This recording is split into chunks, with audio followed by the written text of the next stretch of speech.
Pode parar, patriarcado. Pode parar de decidir pelos nossos corpos, pelas nossas vidas e pelas nossas histórias. Este é o Pode Parar, um espaço entre corpos e política, onde o basta é o ponto de partida. No episódio de hoje, vamos conversar sobre o que significa desobedecer e reinventar o poder a partir das experiências feministas que enfrentam a violência institucional, especialmente a luta pela legalização do aborto, que escancara as fronteiras entre o Estado, a moral e a vida das mulheres. Legato nos lembra que a violência contra as mulheres é uma forma de reafirmar hierarquias de poder. O corpo da mulher se torna território de demonstração de força, e o Estado, muitas vezes, é cúmplice disso. Para Gago, o feminismo popular cria novas institucionalidades baseadas na solidariedade, no cuidado e na autonomia. Ele desloca o poder de cima para baixo, das estruturas para os corpos. E talvez não haja campo mais tenso, mais revelador dessa disputa do que o direito ao aborto, onde o corpo da mulher se torna palco de decisões políticas, religiosas e morais. Hoje, recebemos Ana Paula Galvão, que é secretária de comunicação da Frente Nacional contra a Criminalização das Mulheres e pela Legalização do Aborto. Uma mulher que está na linha de frente das lutas que enfrentam o patriarcado dentro das instituições. Seja bem-vinda, Ana. Olá, público do Pode Parar, como vocês estão? Quero começar agradecendo o convite de Liv, o convite de Samir, fazer parte desse espaço que vai ser bem importante aí para o enfrentamento das violências todas, né, que as mulheres estão sujeitas, que os corpos feminizados estão sujeitos.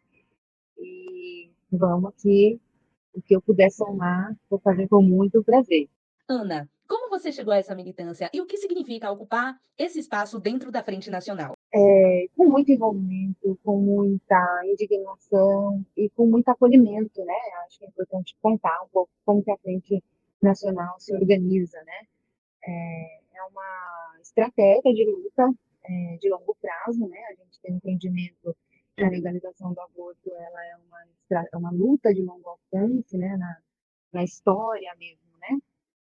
E eu chego por fazer parte de um dos movimentos que compõe a Frente Nacional, né? Então, eu sou militante da Articulação de Mulheres Brasileiras, da AMB, e a AMB, junto com Marcha Mundial das Mulheres, junto com o Movimento Olga Bernardi, junto com a RENFA, junto com as organizações não governamentais que lutam, né, que atuam aí nos direitos sexuais e reprodutivos, como o CEPENA, SOS Porto, Anis, Instituto de Bioética, Centro Feminista de Sexualidade, né?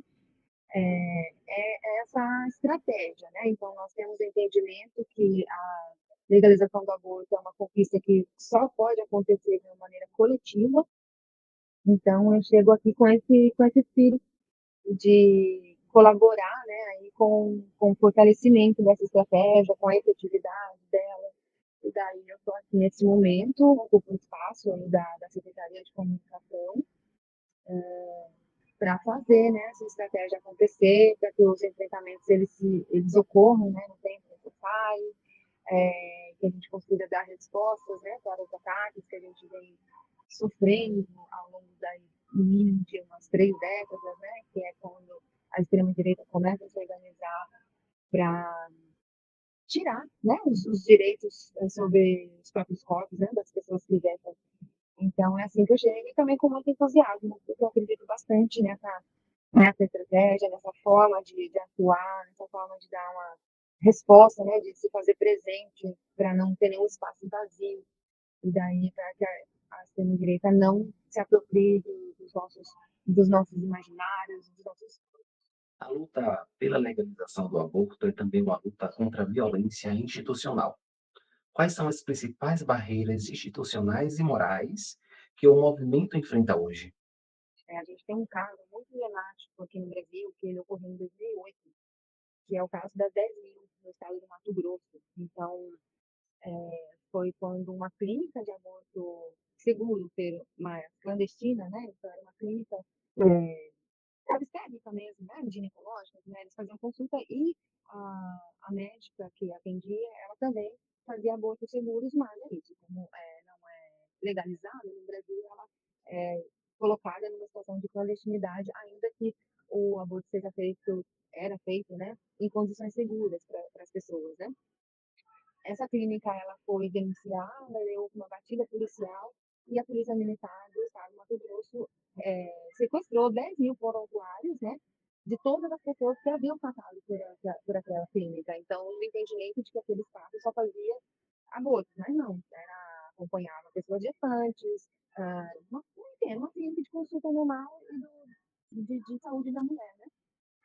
E essas 10 mil mulheres foram escrutinadas, julgadas, foram para tribunal, algumas tiveram que pagar pena, né?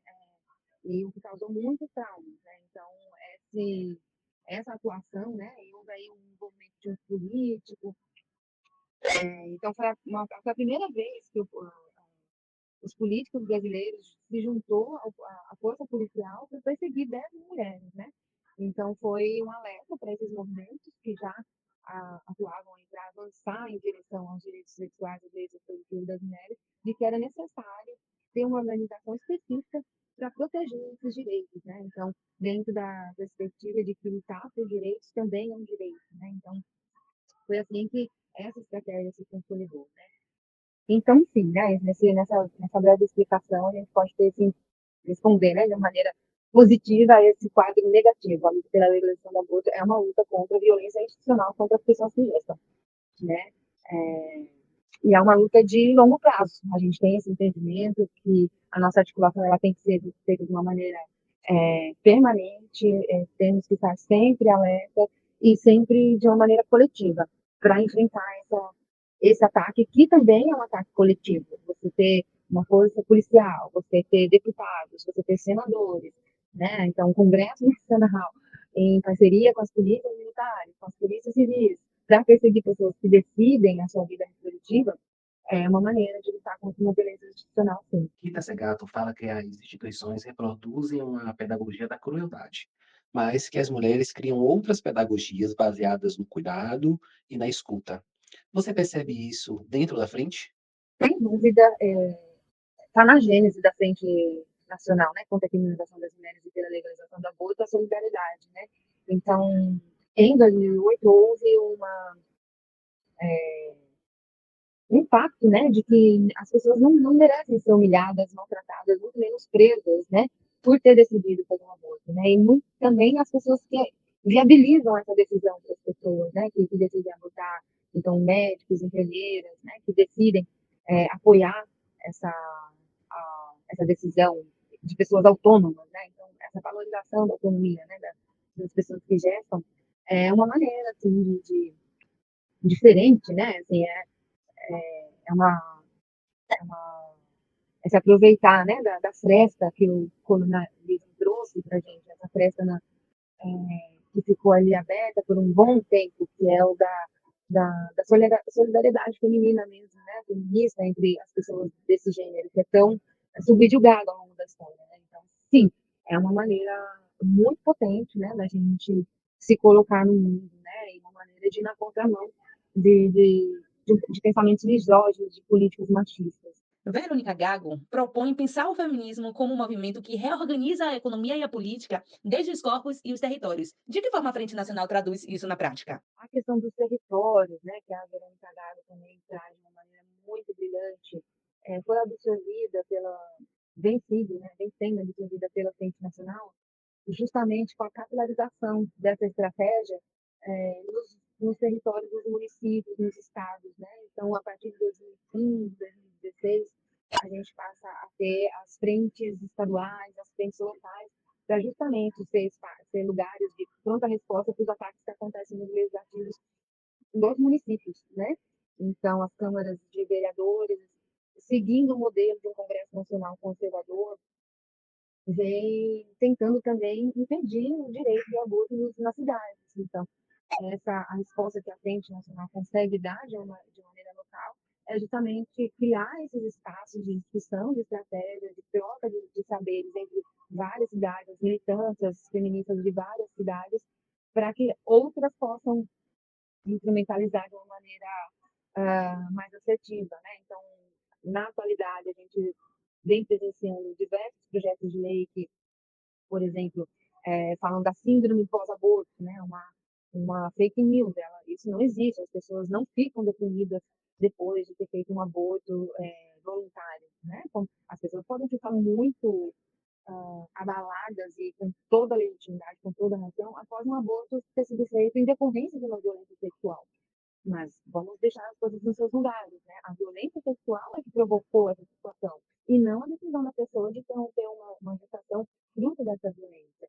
Então, quando a pessoa, ela, por alguma necessidade, por seus motivos que não cabe a ninguém, apenas a pessoa que está gestante, decide interromper uma gestação de uma maneira voluntária, essa síndrome ela não existe. No entanto, nós temos aí municípios como São Paulo, Rio de Janeiro e outros mais que vem apresentando projetos de lei nas suas casas legislativas, né, nas câmaras municipais, que fala da síndrome do aborto, algo que não existe, cientificamente comprovado que não existe. Então, essa é uma maneira, né, da gente atuar nos territórios, né, essa troca entre, olha, o que as militantes feministas do Rio de Janeiro fizeram e que foi efetivo, o que as militantes à frente do Espírito Santo fez, que foi efetivo, e a gente pode fazer, por exemplo, na cidade de João Pessoa, no interior do Ceará. São essas dinâmicas, né, que a Frente Nacional vem propondo realizar numa, numa expansão da sua atuação pelos territórios aí nesse país imenso que a gente tem e que, infelizmente, os ataques eles vêm se multiplicando, né, eles vêm atuando, a extrema-direita é, é como se fosse uma linha de produção de projetos antidireitos que colocam as mulheres em vulnerabilidade jurídica para tentar os direitos que elas já têm. Então, a maneira que nós encontramos e que a gente vem se consolidando é essa distribuição nos territórios para troca de experiências militantes mesmo e apoio mútuo, né? As nossas companheiras nos inspiram, né? Então, isso também a gente tem a sensação, e é uma verdade, ninguém está só, nenhum de nós está só na defesa dos nossos direitos. O que é desobedecer o patriarcado hoje, em um país como o Brasil, onde o Estado ainda criminaliza mulheres por decidir sobre seus corpos? O que seria, né, essa desobediência ao patriarcado? Bah, daí eu vou falar com vocês de algo que eu vejo pessoalmente, né? No meu entendimento, que é uma desobediência constante ao patriarcado, é respeitar a minha autonomia, né? Então, qualquer pessoa que gesta, que decide, né, e, e faz valer a sua decisão, isso já é uma desobediência fenomenal contra o patriarcado. Nós decidimos pelos nossos corpos, isso já é uma desobediência, e é isso que assusta bastante eles, né? Quem representa essa política, né, machista, misógina, eles não querem nós decidirmos por nós mesmos. Isso é muito evidente, né, na dinâmica, né, no processo, na atuação política das pessoas antidireitos, né, dos políticos e daí das pessoas religiosas que são antidireitos. Né? Então, fazer o que se quer já é o suficiente para ser entendido como uma afronta, uma desobediência. Se o basta é o ponto de partida, o que vem depois dele? O que você acredita que ainda precisa ser reinventado dentro das instituições? Para a Frente Nacional, que vem depois desse basta, é justamente a nossa utopia mais cara, a nossa utopia feminista, que é um mundo com justiça reprodutiva, um mundo onde as pessoas tenham condições materiais de decidir pela reprodução da vida, né? Que as pessoas não sejam levadas, por exemplo, a decidir interromper uma gestação porque mora numa, numa região de extrema violência e a pessoa tem receio de viver a dor de ver um filho por morto por uma bala perdida, porque ele vem sendo um motivo de pessoas que moram em periferia decidirem não ter filhos. Isso é muito injusto. Isso é muito injusto. Uma pessoa que tem o desejo de maternar e ela se vê obrigada, coagida a não realizar esse desejo, porque a região onde ela mora não oferece segurança mínima, não oferece saneamento básico, não oferece educação.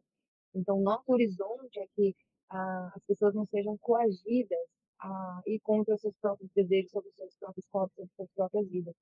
Então, se a pessoa decidir que ela, já sendo mãe, como é boa parte, né, das pessoas que decidem abortar, ela já é mãe, não quer ter outra gestação, não quer ter outra maternidade, não quer exercer outra maternidade para ter mais tempo para o filho que já se tem, para usar melhor os recursos que a pessoa já tem, financeiros, materiais, emocionais, tudo isso. A pessoa tem que ter o direito de interromper essa gestação. E, para não deixar de lado também, né, o mundo que a gente almeja é um mundo onde as crianças não são mães. As crianças que são associadas, elas não podem ser coagidas a levar uma gestação adiante.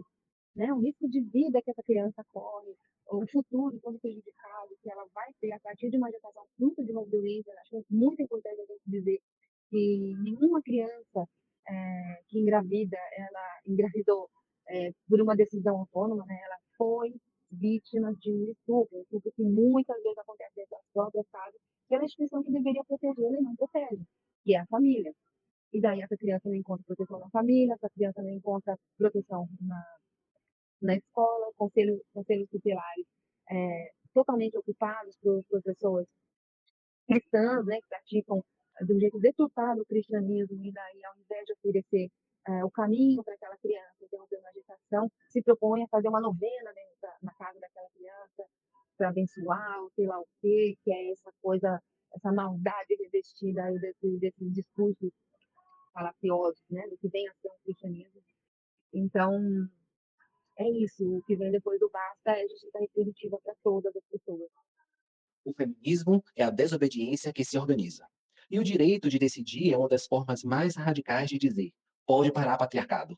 A luta pela descriminalização das mulheres é também a luta pela vida, pela autonomia e pela justiça social. Encerramos esse episódio com a certeza de que dizer pode parar patriarcado é mais do que um grito. É um projeto político coletivo. Entre corpos e políticas, seguimos afirmando o basta como um ponto de partida para criar outras formas de existir, de decidir e de governar sobre as nossas próprias vidas. Eu sou Sami Santiago Eu sou o Ives Sarmento e e esse esse foi o foi o Pode Pode Parar, Parar, um espaço de escuta e provocação. sobre os feminismos que desobedecem. Até Até o o próximo próximo episódio. episódio!